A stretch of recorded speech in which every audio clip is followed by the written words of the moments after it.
Hi అండి, నేను కొబ్బరి రైస్ చేస్తున్నాను. కొబ్బరి రైస్కి కావాల్సిన ఐటమ్స్: తురుముకున్న కొబ్బరి, పచ్చిమిర్చి, ఎండుమిర్చి, కరివేపాకు, కొత్తిమీర, కాజు, శనగబేడలు, మినప్పప్పు, ఉడికించిన అన్నం అండ్ సాల్ట్. స్టవ్ ఆన్ చేసి బాండలు పెట్టుకున్నానండి. అందులో ఆయిల్ వేసుకోవాలి.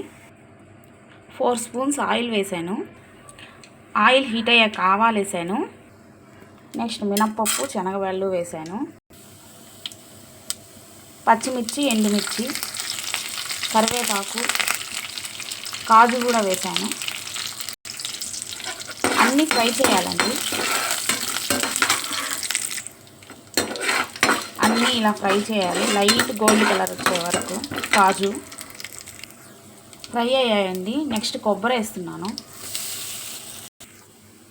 ఈ కొబ్బరి పచ్చి వాసన పోయే వరకు వేపాలి. లైట్గా 1 మినిట్ సరిపోతుంది, సిమ్లో పెట్టి వేపితే.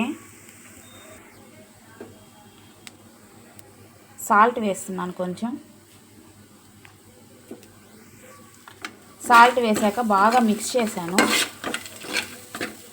జస్ట్ పచ్చి వాసన పోయే వరకు వేసుకుంటే సరిపోతుంది. కొబ్బరి అనేది బాగా వేగిందండి. ఇంకా రైస్ వేస్తున్నాను.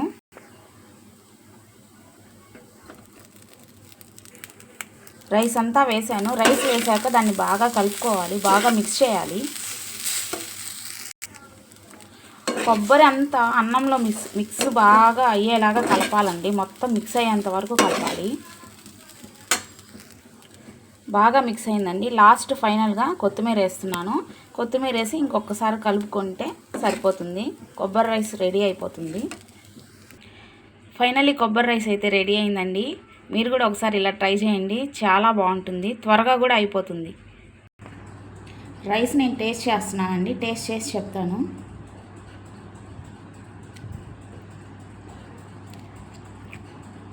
బాగుందండి. స్పైస్ కొంచెం తక్కువ ఉంది. నేను పిల్లల కోసం కారం ఎక్కువ వేయలేదు. చాలా చాలా చాలా బాగుంది.